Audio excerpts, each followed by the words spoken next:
Ito ang pinaka-simplest way para makagama kag 5 volts nga power supply gamit ra ka og USB nga cable. Tapos na kay kanang adapter sa imong cellphone. Kaya mo na kay 5 volts nga power supply. So what's up mga kabady? Sa bagong video na to ay gagawa tayo ng 5 volts power supply. Simple ra kay ni siya no, mura rag 1, 2, 3. So tara, let's get into it. Palit na yung mga kan guys na materials there guys, experiment 1. So tinood yun po no, saan na to pagama? Wala tayong materials, right? Maong sayo sa buntag, nanukad na may padung sa number 1 supplier ng electronic part. Nandito na po kami sa Deres Sunny.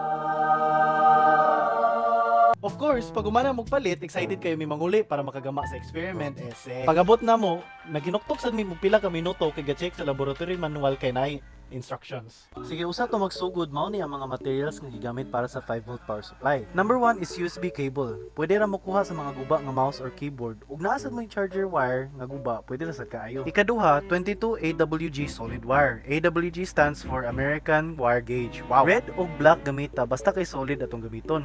Boto naon, pwede ra gyud nga stranded sad pero magamit tag solid kay suksok man nato ni sa breadboard. Ikatulo, USB charger head. Yes sir, dali ra kayo ni makit-an. Pwede ra ang charger head sa inyong cellphone mao gamiton. Ikaupat, scissors. Mao ni gigamit pag cut og strip sa wire pero og naamoy wire stripper labing maayo. Ikalima, electrical tape. Importante ni aron matabunan nato ang mga naka-exposed nga copper wire. Ikalima og ikaunom, 1 kilo ohm resistor og LED. Gigamit ni aron matesting nato ang mga power supply og ni gana bagyo. Dili na to pwede diretso sa LED ang power supply nato kay mobutog yun na maong need na to resistor. Optional na ni akong sunod pangingon. Una kay multimeter. Gamit gyud pod ni siya kay ma-check na to pilay exact voltage nga ihatag sa atong power supply. Ikaduha, solderless breadboard. Anhin nato ipansak ang resistor og LED. Ikatulo, soldering iron og soldering lead.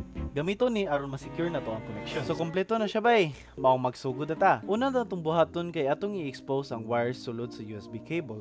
Ug duhara, pangitaa asa ang positive ug negative side. Ana, basta positive is red and negative is gray or black. Ug upat, dili na to gamiton ang green ug white kay para na sa data transfer.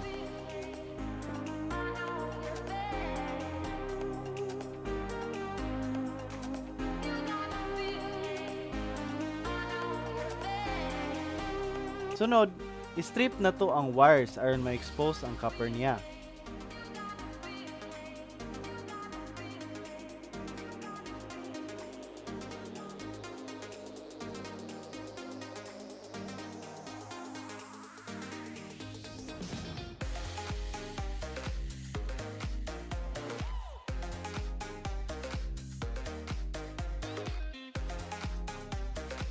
Sunod, mag-cut ta og 10 inches nga wire, red ug black. Strip sa nato ang wire para ma-expose ang copper, tapos i-connect ang red solid wire sa positive nga wire sa USB cable. Unya ang black solid wire kay ibutang sa negative.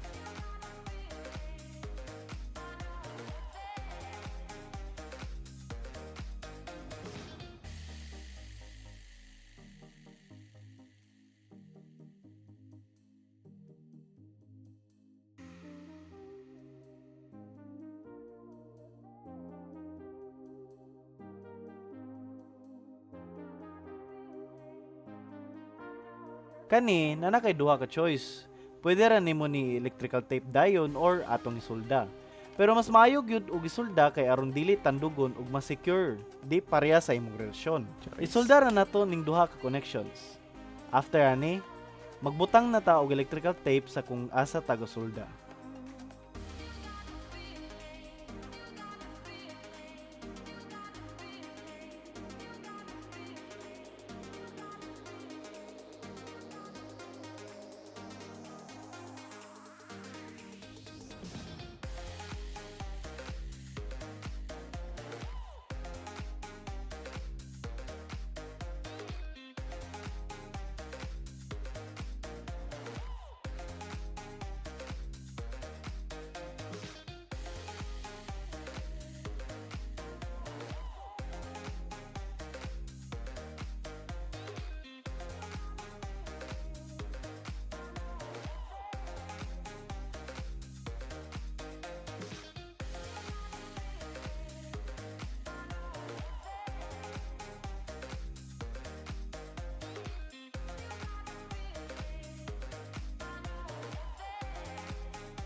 Very good. Humana nagyuta sa paggama sa power supply. Ang ato na sad is testing. Part So let's go guys. Measure na nato 20 volts.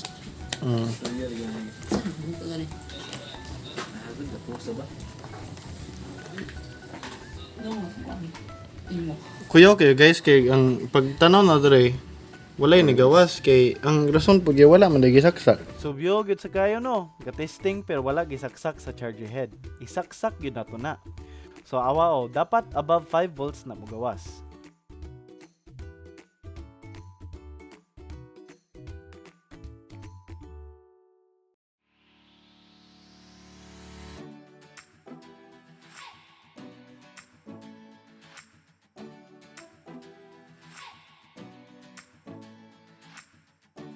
Para mas makit-an gyud nato nga mugana, gamiton nato tong resistor og LED nga gisaksak sa breadboard.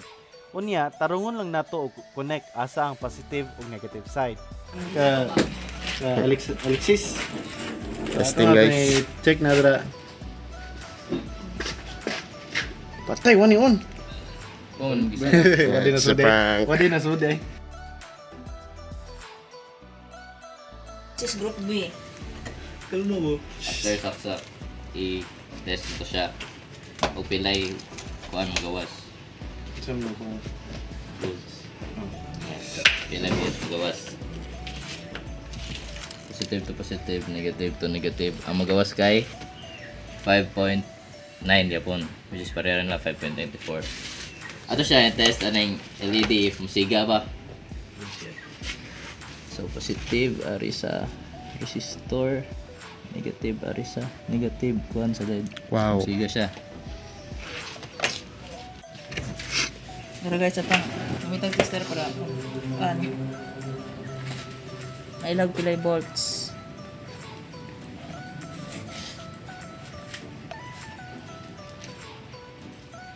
Dara guys, 5.9 gapon.